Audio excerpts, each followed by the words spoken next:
World cup final match India vs south Africa. So India இதோட third time world cup ஃபைனல்ஸில் வந்து 2020 world கப்பில் விளையாட போகிறாங்க. ஸோ அதே மாதிரி பார்த்தா சவுத் ஆஃப்ரிக்கா இப்போ தான் 2020 வேர்ல்டு கப்பில் ஃபஸ்ட் டைமாக வேர்ல்ட் கப் ஃபைனலில் என்ட்ரு ஆயிருக்காங்க. ஸோ இதுக்கு முன்னாடி பார்த்தீங்கன்னா இந்தியா அண்ட் சவுத் ஆஃப்ரிக்கா பார்த்தீங்கன்னா எத்தனை தடவை வந்து மோதிருக்காங்க அப்படின்னா 2020 வேர்ல்ட் கப்பில். ஸோ இது வரைக்கும் 6 தடவை மோதிருக்காங்க. அதில் இந்தியா தான் நம்ம என்ன பண்ணியிருக்கோம் அப்படின்னாக்கா 4 டைம்ஸ் ஜெயிச்சிருக்கோம். சவுத் ஆஃப்ரிக்கா 2 தடவை மட்டும் தான் ஜெயிச்சிருக்காங்க. ஸோ இந்த வேர்ல்டு கப்பில் என்ன ஒரு இன்ட்ரெஸ்டிங் ஃபேக்ட் அப்படின்னாக்கா, ஸோ 2 டீமுமே பார்த்தினாக்கா அன்பீட்டன் இது வரைக்கும் பார்த்தீங்கன்னா. ஸோ சவுத் ஆஃப்ரிக்கா ஆடின மேட்ச் எல்லாமே பார்த்தீங்கன்னாக்கா ரொம்ப க்ளோஸில் தான் வந்து ஜெயிச்சு இப்போ ஃபைனல்ஸ் வரையும் வந்திருக்காங்க. ஆனால் நம்ம இந்தியா வந்து பார்த்தோன்னா அப்படி கிடையாது. ஸோ எல்லாமே பார்த்தீங்கன்னாக்கா ஒரு 50 ரன்ஸ் மார்ஜின், 30 ரன்ஸ் மார்ஜின் அந்த மாதிரி ஜெயிச்சு வந்து பார்த்தாங்க ஒரு கான்ஃபிடன்ஸோட இப்போ ஃபைனல்ஸ் உள்ள வந்திருக்காங்க.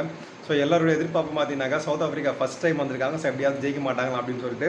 ஸோ ஆனால் இந்தியாவை பொறுத்த வரைக்கும் பார்த்தினாக்கா, ஸோ இதில் வந்து ஒரு என்ன ஸ்பெஷலான வேர்ல்டு கப் அப்படின்னா, so Rohit Sharma, Virat Kohli and coach Dravid அவங்களாம் பார்த்தினாக்கா ஸோ ஸ்பெஷல் வேர்ல்டு கப் இது. ஸோ இதோடு பார்த்தா கோலி, ரோஹித் நெக்ஸ்ட்டு வேர்ல்டு கப் ஆடுவாங்களா அப்படின்றது சந்தேகம் தான். ஆனால் என்ன ஒரு இதில் வந்து லாஸ்ட் வேர்ல்டு கப் யாருக்குன்னு பார்த்தா டிராவிடு.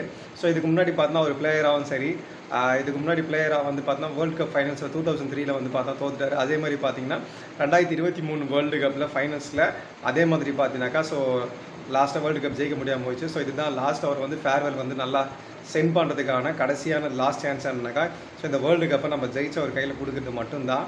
ஸோ அதுக்காக பார்த்தீங்கன்னா இந்தியா வந்து அவருக்காக மட்டும் இல்லை, ஸோ நம்மளோட எதிர்பார்ப்பும் பார்த்திங்கன்னா இந்தியா வந்து நல்லா ஜெயிச்சு இந்த 2024 வேர்ல்டு கப்பை ஜெயிக்கணும் அப்படின்னு தான் எல்லாரோட ஆசையாகவும் இருக்குது. ஸோ அதை இந்தியா வந்து ஜெயிக்குமா அப்படின்ற எதிர்பார்ப்பு நம்ம மத்தியில் வந்து அதிகமாகவும் இருக்குது. ஸோ கண்டிப்பாக ஜெயிப்பாங்க அப்படின்றத நம்ம நம்புவோம்.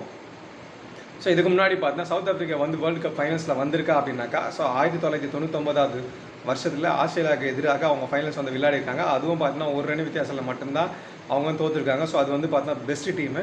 இப்போ இருக்கிற டீமை வந்து பார்த்தினாக்கா ஸோ அந்தளவுக்கு வந்து பெஸ்ட்டாலாம் இல்லை. அவங்களே பார்த்தா சின்ன டீமுக்கிட்டே வந்து பார்த்தாங்க கிட்ட வந்து பார்த்தா ஒரு நேபாள் கிட்டேயும் பார்த்தா ஒரு ரனில் தான் ஜெயிச்சாங்க. அதே மாதிரி பங்களாதேஷ் கிட்டேயும் பார்த்தா கிட்ட வந்து 4 ரனில் மட்டும்தான் ஜெயிச்சிருக்காங்க.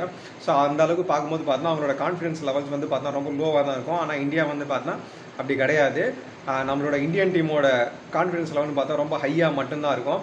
ஆனால் கடைசி 10 வருஷத்தில் பார்த்தீங்கன்னாக்கா ஸோ ஃபைனல்ஸில் வந்து பார்த்தோன்னா நம்ம இந்தியன் டீம் விளையாடுற விதமே பார்த்தீங்கன்னா சும்மா கொஞ்சம் பயந்து மட்டும் தான் விளையாடுற மாதிரி இருக்குது. அது மட்டும் இல்லை, டாப் ஆர்டரில் ரோஹித் சர்மாவோட பேட்டிங் பர்ஃபார்மன்ஸ் பார்த்தீங்கன்னா வேறு லெவலில் இருக்குது. ஸோ விராட் கோலி பார்த்தா இந்த அளவுக்கு பார்த்தா இந்த வேர்ல்டு கப்பில் அவரோட லெவலுக்கு பார்த்தா பர்ஃபார்மன்ஸ் வந்து பார்த்தோன்னா ஸோ டவுன் தான். ஆனால் எல்லாரோட எதிர்பார்ப்பும் என்னவாக இருக்குது அப்படின்னாக்கா, ஸோ மொத்தமாக சேர்த்து ஃபைனல்ஸில் வந்து செம்மையாக அடிப்பார் அப்படின்ற 100 ரன்ஸ் அடிப்பார் அப்படின்ற எதிர்பார்ப்பும் இருக்குது.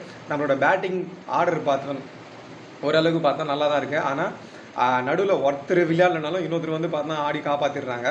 ஸோ இது வரைக்கும் யார் வந்து நல்லா விளையாடல அப்படின்னு சொல்லும்போது பார்த்தா சிவம் டூபே 6 டெப்யூட்டி கமிஷனர். ஸோ அவர் வந்து பார்த்தா ஒரு மேட்சோட சரியாக விளையாடல.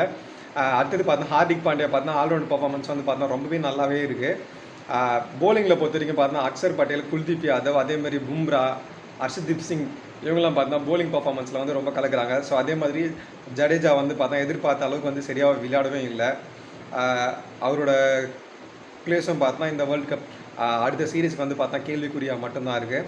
ஸோ நம்ம வந்து போகும்போது பார்த்தா இந்த வேர்ல்டு கப் நம்ம ஜெயிக்கிறோம் தோக்குறோம் அது மட்டும் இல்லாமல் ஸோ இந்தியாவோட கட்டமைப்பு, இந்தியா டீம் பேட்டிங் லைன்லையும் சரி போலிங்கில் அப்பவும் சரி ஒரு கட்டமைப்பை வந்து கொண்டு வந்திருக்காங்க. ஸோ அடுத்தது நம்ம விளையாட போகிறது எல்லாமே பார்த்தா சீரிஸ் வந்து பார்த்தா சின்ன டீம்ஸ் கூட தான்.